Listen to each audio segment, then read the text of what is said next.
பயிற்சி 3.1ல் question number 10 cot theta into 1 plus sin theta equal to 4m மற்றும் cot theta into 1 minus sin theta equal to 4n எனின் m square minus n square whole square equal to mn என நிரூபி. ரெண்டு இது கொடுத்துட்டாங்க, இதை prove பண்ண சொல்கிறாங்க. இப்போ ப்ரூவ் பண்ணலாம். ஃபஸ்ட் எடுத்தோண்ட கொடுக்கப்பட்டது cot theta into 1 plus sin theta equal to 4m. இதிலிருந்து cot theta உள்ளுக்கு வச்சு பெருக்கிட்டோம்னா cot theta plus cos theta கிடைச்சிடும். ஏன்னா இதை வந்து cos by sin எழுதலாம். sin கேன்சல் ஆச்சுன்னா வேறு cos theta மட்டும் கிடைக்கும்.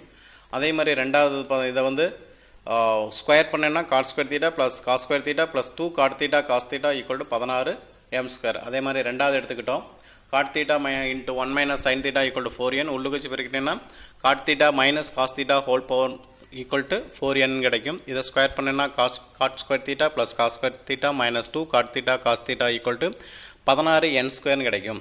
இப்போ இதிலிருந்து கழிச்சிடலாம். கழிச்சிட்டு என்ன கிடைக்கும்? ஃபஸ்ட்டு 16 ரைட் ஹேண்ட் சைடு கிடைக்கிறோம், லெஃப்ட் ஹேண்ட் சைடு கிடைக்கிறோம். 16 into m square minus n ஸ்கொயர்னு கிடைக்கும். அப்போ cot ஸ்கொயர் கேன்சல் ஆயிரும்.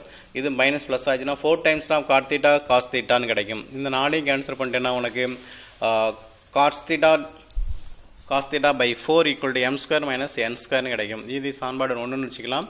இதை ஹோல் ஸ்கொயர் பண்ணேன்னா cot square theta plus cos square theta divided by 16ன்னு கிடைக்கும். இப்போ இந்த ரெண்டையும் என்ன பண்ண போகிறோம்? பெருக்க போகிறோம். அதாவது இந்த 4n-ஐயும் இந்த 4m-ஐயும் பெருக்குனேன்னா உனக்கு என்ன கிடைக்கும்? 16mn ரைட் ஹேண்ட் சைடு கிடைக்கும். லெஃப்ட் ஹேண்ட் சைடு அப்படியே பெருக்க வேண்டியதான். cot square theta a plus b into a minus b. அப்போ formula a square minus b square. cot square theta into 1 minus sin square theta. இந்த 1 minus sin square thetaங்கிறது cos square thetaன்னு சொல்லலாம். அப்போ 16 m square, அதாவது இங்கே இருக்கிறது அப்படியே இங்கே வந்திருக்கும். அப்போ m square minus n square the whole square equal to mn என நிரூபிக்கப்பட்டது.